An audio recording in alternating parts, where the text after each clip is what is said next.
Goddag og velkommen til Kerteminde Efterskoles nyhedsredaktion i dag tirsdag den 27. april. Mit navn er Stine Høgh, og jeg vil føre jer igennem nyhederne i dag. Først skal vi til Danmark, hvor den danske folkeskole ikke er blandt de bedste skoler i verden.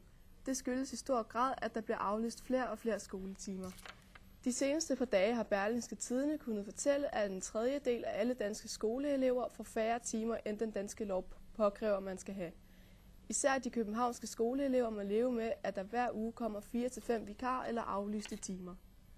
Professor og medlem af skolerådets formandskab, Niels Egelund, langer også ud efter Københavns Kommune.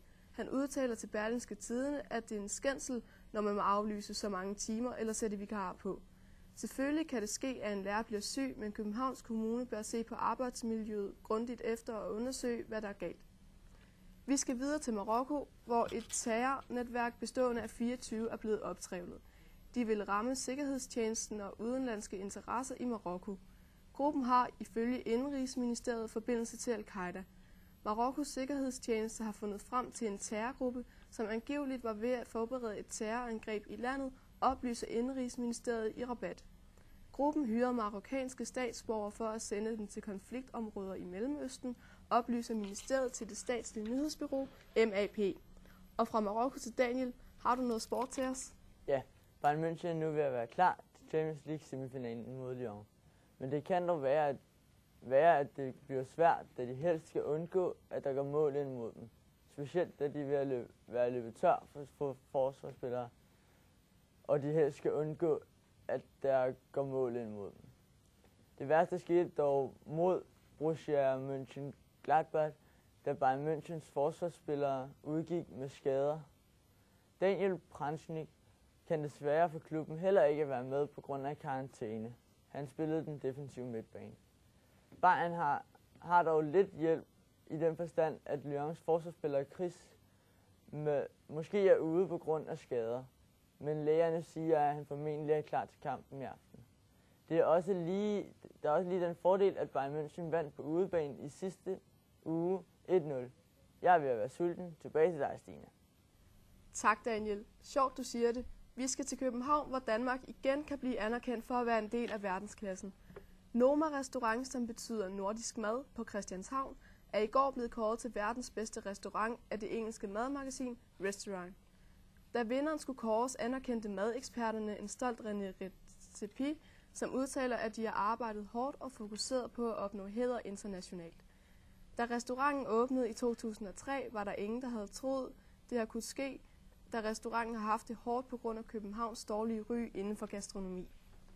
Da restauranten sidste år nåede tredjepladsen, troede man, de havde nået toppen, men chefkokken René Redzepi viste endnu en gang sin klasse og hævde førstepladsen hjem til Danmark. Vi skal nu høre, hvordan vejret bliver de næste par dage. I dag endnu lidt skyde og på Bornholm lidt regn, men det skulle klare op med lidt eller nogen sol. Temperaturer mellem 10 og 15 grader. Onsdag i de sydlige dele af landet er der tørt med lidt sol. Nordjylland er der dog lidt regn af og til. Temperaturer mellem 12 og 17 grader. Torsdag lidt eller nogen sol. Først på dagen er der dog muligheder for byer. Temperaturer mellem 15 og 20 grader. Ved kysten dog kun 10. Fredag lidt eller nogen sol, dog muligheder for byer først på dagen. Temperatur mellem 10 og 15 grader. Lørdag lidt eller nogen sol, dog er der nogle enkelte byer i løbet af dagen. Temperatur mellem 8 og 13 grader. Vi har et spørgsmål fra en seer Emma, som spørger om, hvor kraftigt det kan blæse i Danmark. Den hidtil værste orkan, vi har haft i Danmark, er den 3. december 1999. Den blev målt på Rømø til 41,2 meter i sekundet, som svarer til 148 km i timen.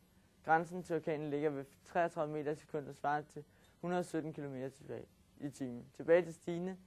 Har du nogensinde fået en hundelort i hovedet? Nej, Daniel, det har jeg ikke, men nu skal du høre en lidt spøjs historie. Mandag den 19. januar 2010 blev en 68-årig mand fra Silkeborg sigtet for at have tværet en hundelort i hovedet på en kvinde. Den 41-årige kvinde gik tur med sin hund ned ad Guldbergsgade, mens manden sad inde i sin stue og spiste frokost. Pludselig så han fra vinduet, at kvinden stod ude i hans indkørsel med sin hund, hvor den lavede 3 store klatter. Kvinden udtaler sig. Han råbte møgsæk og kom her luder til mig, hvorefter han kastede en lort i hovedet på mig. Den 68-årige fik 30 dages betinget fængsel. I retten blev der tegnet et billede af en meget voldelig mand, som sad i sin stue og spiste frokost. Det var Kerteminde Efterskoles nyheder for i dag. På gensyn i morgen.